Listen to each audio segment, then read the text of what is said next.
Hallelujah. Salamat din, Sister Karen. At isang mapagpalang araw po sa bawat isa sa atin. Pakaway naman kung malinaw po ang aking audio sa inyo. Praise the Lord! Ayan, nakaka-excite na makita ang bawat isa na nandito po sa presensya ng ating Panginoon. At ang pag-aaralan po natin, of course, ay wala pong iba kundi salita ng Diyos. Pero bago ko po ibahagi ang lesson natin sa umagang ito, pwede po bang samahan niyo muna ako sa isang maikling panalangin? Tayo po ay yumuko.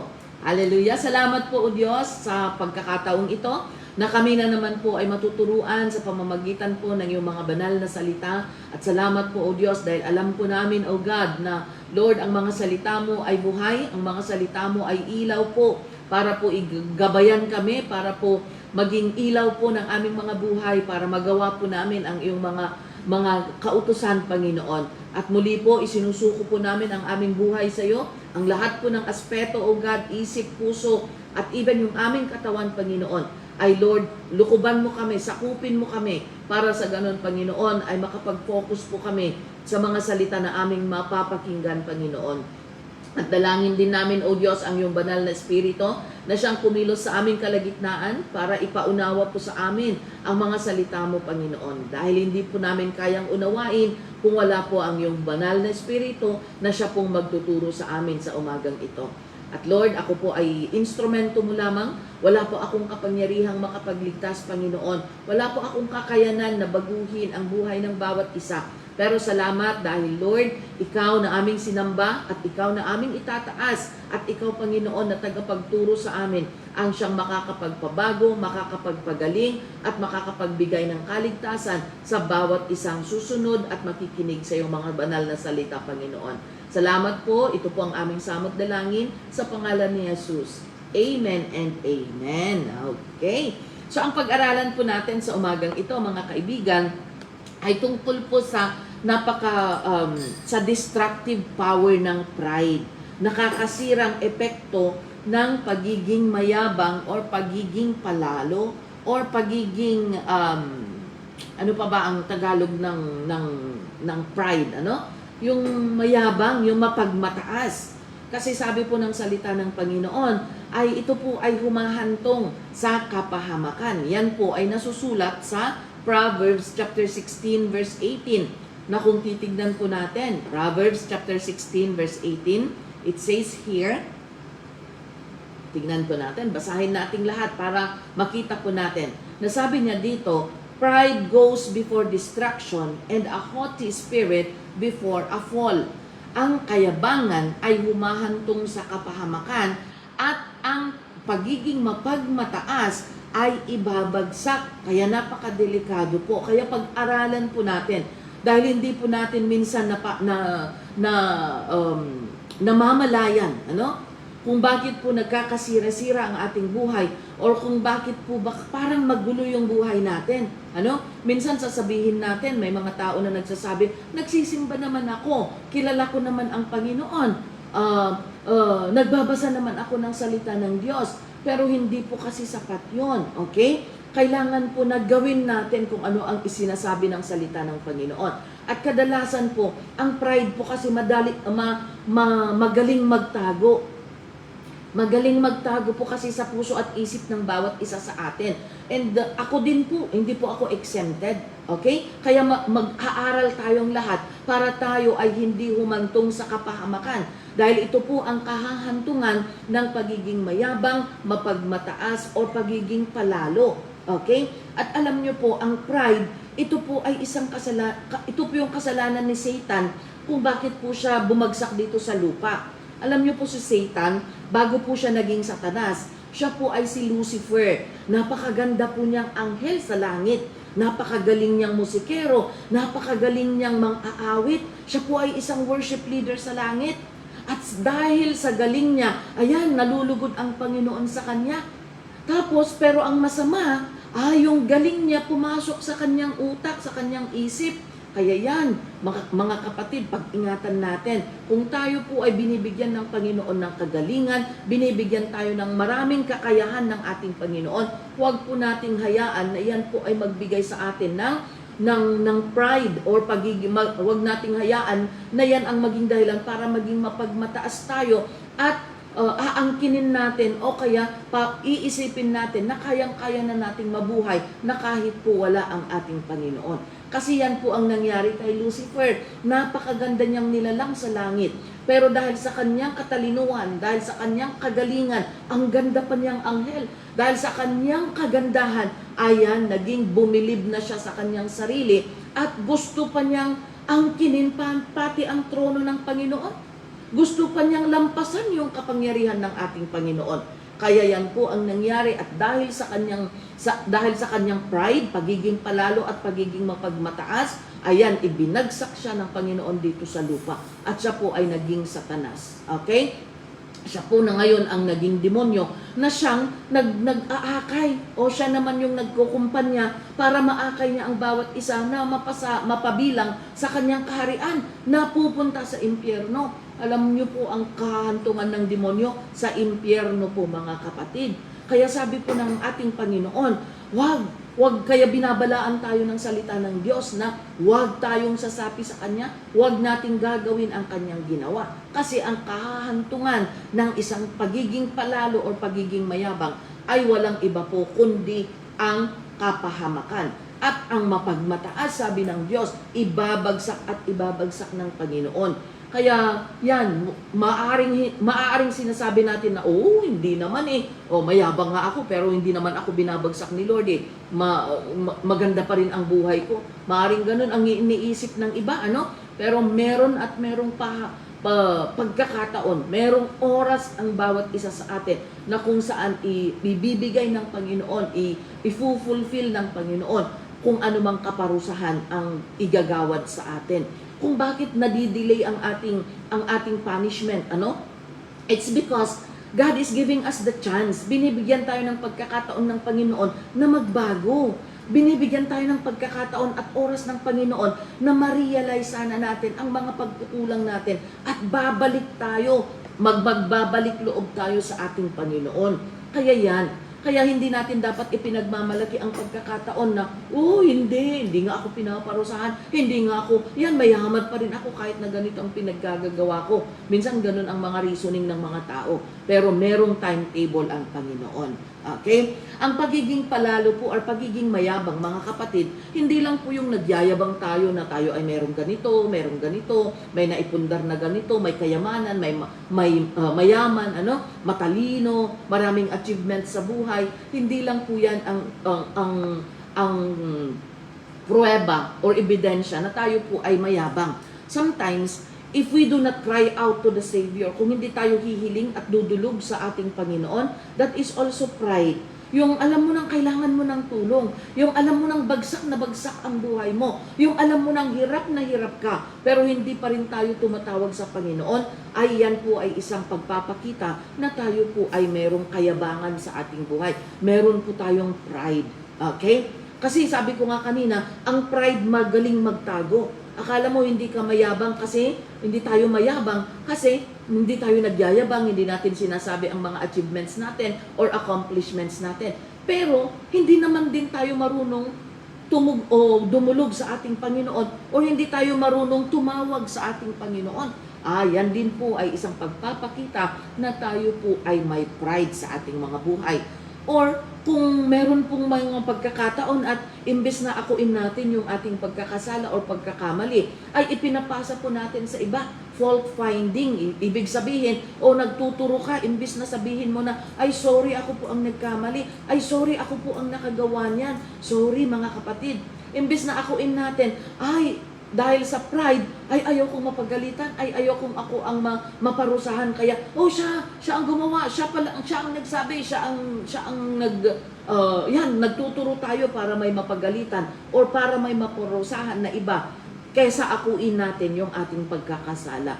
Yan din po ay pagpapakita, mga kapatid, ang hindi pag-ako sa mga kasalanan na ating ginawa o mga pagkakamali na nagawa natin, intentional man o hindi intentional, ay isa rin pong pagpapakita na tayo po ay may pride sa ating mga puso. Okay? O kaya pagiging harsh. Yung harsh ba? Yung bang hindi magandang pakikitungo. Okay? Kumbaga merong nagtatanong lang tapos pabalag tayong sumasagot o may ine-explain tayo pero pasumbat ang ating lahat ng sinasabi. Yung harsh spirit, yung lahat ng ginagawa natin is yung bang harsh, hindi gentle, walang kindness, yung walang kabutihan ba. Lahat ay padabog, lahat ay pabalag, lahat ay pasigaw, lahat ay pagalit kahit hindi dapat nagagalit. Yan din po ay isang pagpapakita na meron po tayong itinatagong pride sa ating mga puso. At minsan po, nagiging defensive tayo. Okay? Instead na magpakumbaba tayo, yan, nagiging defensive tayo. At sabi ko nga kanina, nagtuturo tayo ng iba para may maparusahan or para umako sa ating mga nagawang mga pagkakamali. Ito po ay mga ilan lamang sa mga bagay na pagpapakita po na meron tayong itinatagong mga pride sa ating mga puso. Pero salamat sa Panginoon mga kapatid, dahil yan, nandito po tayo para pag-aralan po ang salita ng Diyos. At ayaw po ng Panginoon na tayo po ay mapahamak dahil lang sa pagiging palalo o mapagmataas natin. Kaya pag-aaralan po natin. So, paano natin malalabanan ang pride? Paano po natin malalabanan ang pagiging mapagmataas para hindi tayo magmataas o para hindi tayo maging mayabang? Unang-una po mga kapatid, kailangan po nating maging close sa Panginoon. Okay? Kailangan po nating maging malapit sa ating Panginoon. O kagaya din kapag gusto mo ng protection ni mayor, for example, o kaya gusto mo ang protection ni governor, kailangan mong maging malapit kay mayor. Kasi para magamit mo yung pangalan ni mayor, di ba? Minsan yun ang ginagamit ng iba, yung power ng iba. Okay, ipinagmamalaki nila. So dito po sa spiritual nating buhay, para mapaglabanan po natin ang trabaho ng demonyo. At ang pride po ay trabaho po ng demonyo yan sa buhay natin. Para masira po tayo, dahil ang plano po ng demonyo ay masira talaga ang bawat isa sa atin. Okay? Pero salamat dahil ito po, papakinggan natin, kailangan po nating maging close sa ating Panginoon para mapagtagumpayan po natin ang pagiging mapagmataas o pagiging mayabang. Paano po tayo magiging close? O, tignan po natin sa Proverbs chapter 8 verse 17. Kung bubuksan po natin ang Proverbs chapter 8 verse 17, ano po ang sabi ng salita ng Panginoon? I love those who love me, and those who seek me find me. O, tignan ninyo, ang nagmamahal sa Panginoon, ang mga lumalapit, ang mga naghahangad na sila ay mapalapit sa Panginoon, ay mamahalin ko. Sabi niya, I love those who love me. And yung mga naghahanap sa akin, ay mahahanapan nila ako. So ang Panginoon po hindi nakikipaglaro ng hide and seek. Kaya kapag tatawag tayo at lalapit tayo sa Diyos, hindi po niya tayo ipagtatabuyan. Dahil yan po ang kagustuhan ng Panginoon, na ang bawat isa ay lumapit sa Diyos. Kaya nga sabi ng Panginoon, come unto me, come unto me. Lapit kayo sa akin at ibigay niyo sa akin ang inyong mga kabigatan. Yan po ang pangako ng Panginoon sa bawat isa na mananampalataya sa Kanya. Okay? Ano pa? In 145 of Psalms in verse 18, tignan nga po natin, 145 verse 18, sabi po ng Panginoon, oh, the Lord is near to all who call on Him, to all who call on Him in truth. Yan. Malapit po ang Panginoon sa lahat ng tumatawag sa Kanya. Pero hindi lang yung basta pagtawag. Kasi minsan nagiging expression po ang pagtawag sa Panginoon. Yung pangalan ni Jesus. For example, nadulas ka, ay Jesus. Na nakagat mo ang dila mo, ay Hesus Kristo. Diba? Minsan nagiging laman ng ating bibig, pero hindi makatotohanan. Kumbaga ginagawa nating expression sa ating mga bibig ang pangalan ng ating Panginoon, which is hindi po dapat ganun ang pagtrato natin sa banal na pangalan ng Panginoon, dahil banal po ang pangalan ng Diyos. Amen? So the Lord is near, malapit ang Panginoon sa bawat tumatawag sa Kanya. Kaya nga ang telephone number ng Panginoon is Jeremiah 33:3, di ba? Nung sabi niya na tumawag kayo sa akin, call upon me and I will answer you.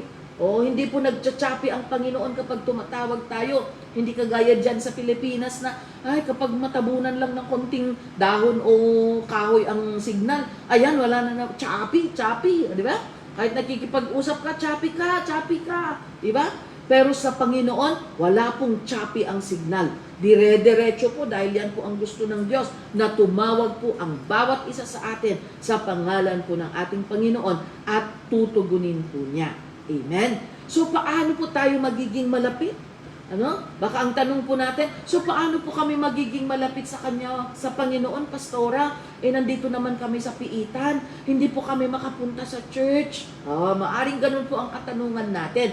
Pero alam niyo po, ang ginagawa po natin na Bible study na ito po ay isang pamamaraan para mapalapit po tayo sa Diyos. Dahil ang pakikinig po sa salita ng Diyos, okay? Word of God, ang pakikinig po sa salita ng Panginoon ay paraan para malabanan po natin ang pride, ang pagiging palalo or pagiging mapagmataas or pagiging mayabang.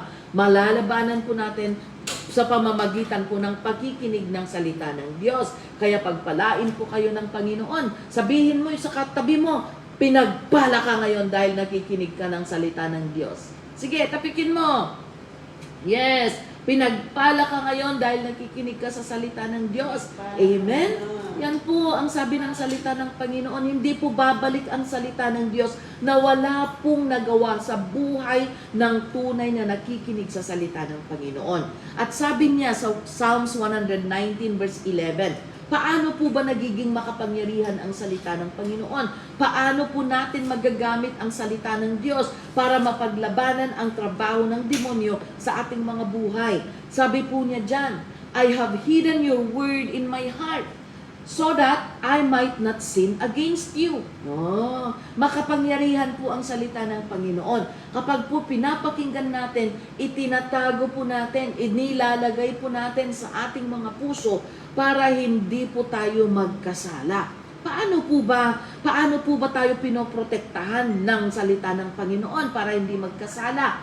Alam niyo po, ngayon na nakikinig na po tayo ng salita ng Diyos at alam natin may takot na po tayo sa Panginoon. Ayaw nating magkasala, ayaw nating maging malayo sa Panginoon. Pero ang demonyo, ang ginagawa niya, naghahanap siya, nandyan sa umaaligid-aligid. Pati ngayon po umaaligid-aligid siya. Ini-estorbo niya tayo, kinakalabit, kung ano-anong pinapakita sa atin para kung saan-saan tayo tumitingin, kung saan-saan tayo lumilingon, para ma-distract ang focus natin at hindi tayo makinig sa sinasabi ng Panginoon sa atin ngayon. Ang demonyo, trabaho niya yan. Kaya yan, nandyan sa kung ano-anong ginagawa sa paligid ninyo, paligid nating lahat. Okay? Pero huwag kang magpa-distract, kapatid. Amen? Bakit? Kasi ang demonyo naghanap siya ng butas para pumasok siya sa buhay mo. Kaya tinitempt niya tayo, tinutukso niya tayo. Pero every time na natutukso ka na gawin ang isang bagay na hindi nakakalugod sa Panginoon, yung napakinggan mong salita ng Diyos, yan ang magpapaalala sa'yo. Yan ang magpoprotekta sa'yo. Kasi for example, natitempt ka na magsinungaling dahil natatakot ka kay jail warden. May nagawa kang kasalanan, takot ka kay jail warden. Ayaw mong mapagalitan ka ni jail warden. Kaya, sige, magsisinungaling na lang ako. Sa loob-loob mo, pinaplano mo na magsinungaling. Pero yung itinago mong salita ng Diyos na napakinggan mo, sabi niya, the father of lies is Satan. Ang ama ng kasinungalingan ay walang iba kundi ang demonyo. Kaya kung magsisinungaling tayo, ang tatay natin ay demonyo. Gusto nyo ba yun? Kaya ipapaalala yun ng salita ng Diyos. Sasabihin niya, bawal ang magsinungaling. Bawal ang isang kasalanan ang pagsisinungaling. Kaya dahil pinaalala ng Panginoon yung salita na itinago mo, na napakinggan mo sa puso mo, na salita ng Diyos, ayan, imbes na magsinungaling ka kay jail warden, aamin ka na lang. Susuko ka na lang, sorry po sir, sorry po ma'am, ako po ang gumawa or nagawa ko po ito, hindi ko na po uulitin. But you know, kapag honest ang isang tao na nagpapakumbaba, hindi po mapaparusahan. Mayroong kahabagan. Bibigyan ka po ng grace ng Panginoon. Amen? So wag po, kapag natitempt tayo na magkasala, ipapaalala ng salita ng Panginoon ang kanyang mga pangako, ang kanyang warning para hindi po tayo magkasala. Amen? Ano pa ang gagawin natin para maging close tayo sa Panginoon? Aside from pakikinig sa salita ng Diyos, pag-worship. Alam niyo po kapag nag-worship tayo, bumababa ang presensya ng Panginoon. At kapag bumababa po ang presensya ng Panginoon, ay natatakot ang demonyo. Kasi ang presensya ng Panginoon ay liwanag at ang demonyo ay kadiliman. Kaya kung titignan po ninyo ang isang napakadilim na kwarto, kahit na yung maliit lang na kandila ng cake, alam niyo po yung maliliit na kandila ng cake, di ba ang liliit, ang too cute, hindi man masyadong malakas yung ilaw nun kapag nilagyan mo ng apoy Pero kahit yung napakaliit, kung pupunta sa isang kwarto na napakadilim, magliliwanag yung kwarto. Ganun po. Kaya kapag bumaba ang presensya ng Panginoon dahil tayo po ay nagpuri, napapalayas po ang demonyo, napapalayas ang kadiliman. Kaya yan po ang ginawa natin kanina. Pinangunahan po tayo ng ating brother na si Brother Joshua, na sabi niya yung mga magpupuri sa Panginoon, pumalakpak tayo, itaas ang ating mga kamay. Kaya bakit kapag Bible study ba, Pastora, hindi ba pwedeng diretso na lang tayo sa Word of God? Maaaring ganun para mas maikli yung Bible study natin, diretso na lang tayo sa Word of God, Pastora. Wala nang awit-awit, di ba? Minsan parang gusto nating ganun para mas maikli yung ating pagtitipon. Pero alam niyo po mga kapatid, yung pag-worship po, yun po yung mag-aakay ng presensya ng Panginoon na bababa para sa atin. Para kapag pagdating po ng Word of God, maiintindihan natin. Kasi kung wala po yung Espiritu ng Diyos, hindi po bababa ang presensya ng Panginoon. Kahit po napakaganda ng mensahe, kahit napakaganda po ng sermon, wala po, hindi natin maiintindihan. Dahil ang pag-unawa po ay magmumula po sa Espiritu ng ating Panginoon. Kaya kailangan po nating magpuri para malabanan ang trabaho ng demonyo. Kasi ang demonyo, gusto niyang nabibigatan ka, gusto niyang nahihirapan ka, gusto niyang may sakit ka, gusto niya binibihag ka niya para wala kang magawa, para hindi ka mag-enjoy, para hindi ka maging malaya.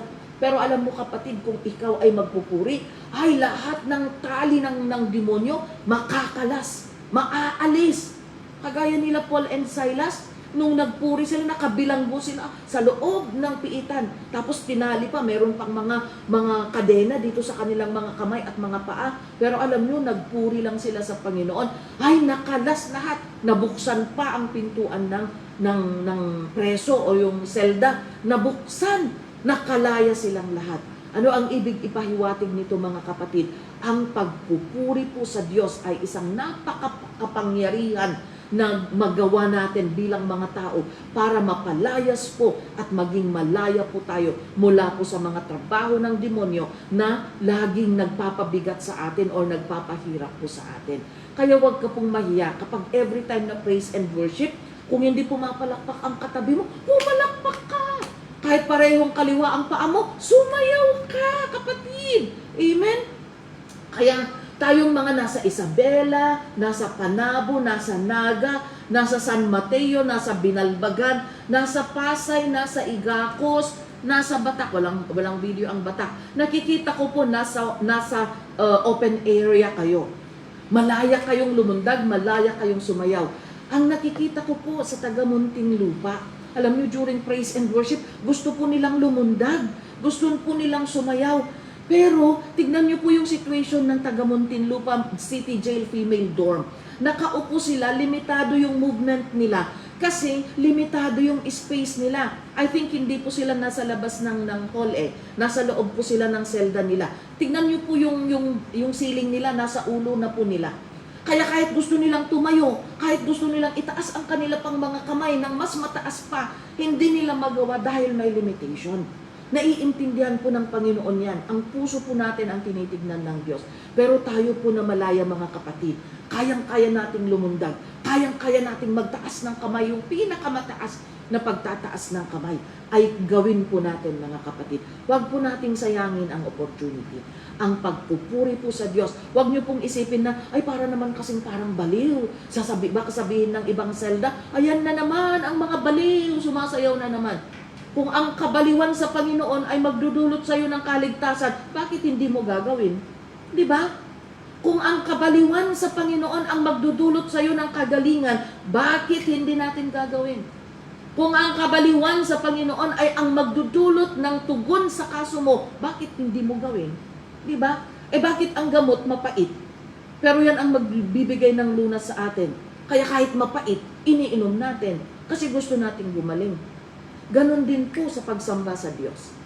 Kung pagiging baliw ang ginagawa natin, kailangan ko ng presensya ng Diyos hayaan mo nang baliw ako sa harap ng tao, pero sa Panginoon, ako ay tuwid. Amen? At hindi po kabaliwan ang pagpalakpak, hindi po kabaliwan ang pagsayaw, hindi po kabaliwan ang pagtataas ng kamay, dahil ito po ay nakasulat sa Bible. Sabi ng Panginoon, lahat ng may hininga, magpuri sa Diyos.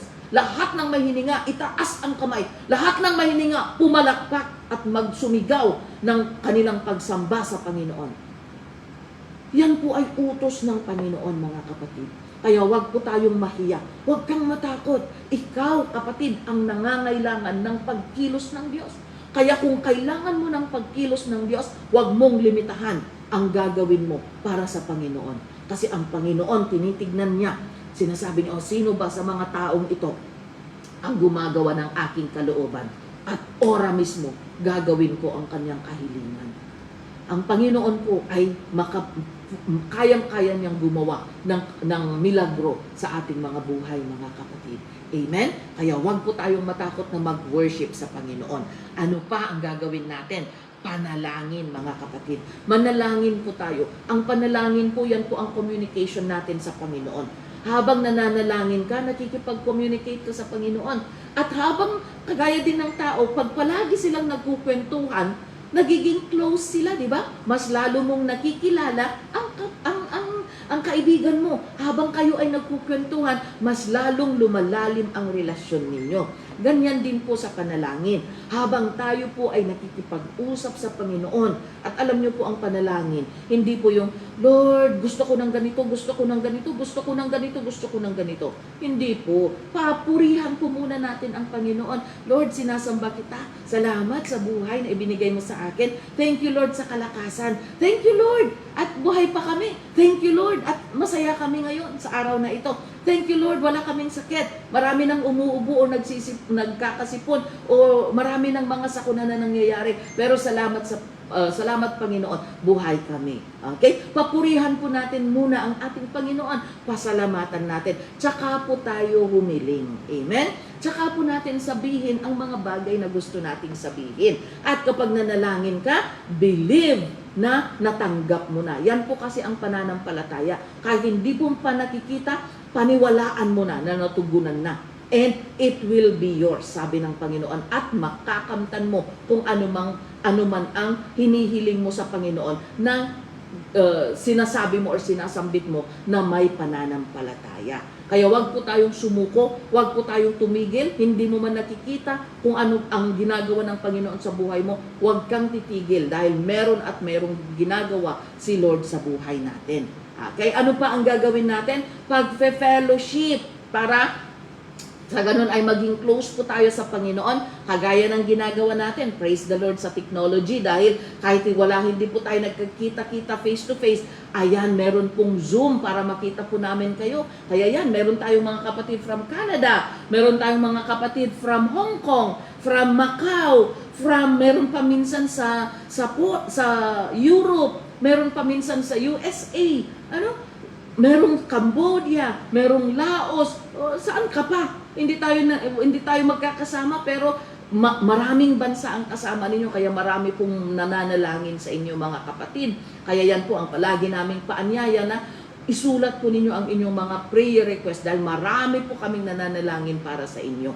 And pag-fellowship, yan po ay isang bilin din ng ating Panginoon na huwag nating kaligtaan. Sabi ng Panginoon, huwag niyong kaligtaan ang pagtitipon-tipon or pagsasama-sama dahil yan po ang kailangan natin para ma-encourage po ang bawat isa sa atin.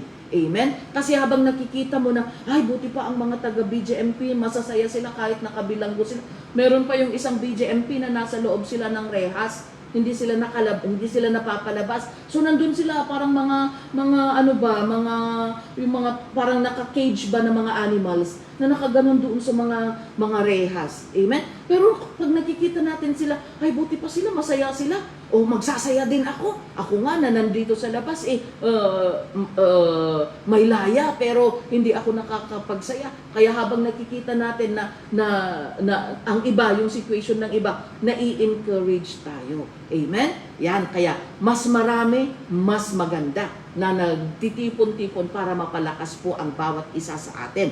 At ang panghuli na gagawin natin para maging close po tayo sa ating Panginoon ay obedience. At yan po ang sinasabi niya sa Matthew 7:21. Tignan nga lang po natin ang Matthew 7:21 na sabi po ng salita ng Panginoon, hindi lahat ng tumatawag, not everyone who says to me, Lord, Lord, will enter the kingdom of heaven, but only the one who does the will of my Father who is in heaven. Sabi po niya dito, hindi lahat ng tumatawag sa akin ng Panginoon, Panginoon ay makapapasok sa langit, kundi ang papasok lamang ay ang mga sumusunod sa kalooban ng Diyos Ama sa langit na nasa langit. Okay? So, obedience po mga kapatid, pagsunod po sa kalooban ng Panginoon ay isang susi po para tayo po ay para makamtan po natin ang kaligtasan at para po sa ganon ay maging close po tayo sa ating Panginoon at dadalhin po niya tayo sa kanyang kaharian sa langit. Kaya kahit po nananalangin tayo, kahit nagpe-fellowship tayo, perfect ang attendance natin sa Bible study, pero kung wala po tayong ginagawa na salita ng Diyos, ay wala pong saysay. Because faith without action is dead. Sige, ibalik mo na sa gallery. Okay? Faith without action is dead, mga kapatid. Kung wala pong pagtugon sa salita ng Diyos na napapakinggan natin, ay wala pong bisa ang ating pananampalataya. Kaya, obedience po, mga kapatid. Sundin po natin ang kalooban ng Diyos at itago po natin ang salita ng Panginoon sa ating mga puso, manalangin, magpasalamat, makinig ng salita ng Diyos. Kahit anumang sitwasyon sa buhay natin, magtiwala po tayo sa ating Panginoon para malabanan po natin ang pride na inilalagay po ng demonyo sa ating mga puso para hindi po tayo humantong sa kapahamakan. Okay, so yan po ang mensahe ng Panginoon sa umagang ito. At sana po meron po tayong natutunan. Meron po ba tayong natutunan, mga kapatid? Pakikaway po ang ating mga kamay. Ayan. Thank you very much and God bless you. At bago ko po ibalik sa ating MC, muli po samahan niyo po ako sa isang maikling panalangin. Thank you, Jesus. Salamat po, Panginoon. Salamat sa mga salita mo na aming napakinggan na magiging gabay namin, Panginoon, kung paano po kami mamumuhay at para po sa ganon, protection din po namin mula po sa trabaho ng demonyo sa aming mga buhay, Panginoon. At Lord, dinudulog po namin, isinusuko po namin kung meron man po kaming mga kapalaluan, meron man po kaming pagiging mapagmataas, Panginoon, kung meron man po kaming kayabangan sa aming mga puso, O God, Lord, sakupin mo kami, linisan mo kami, patawarin mo kami, Panginoon, kung naging palalo man kami, naging mayabang man kami, O Diyos.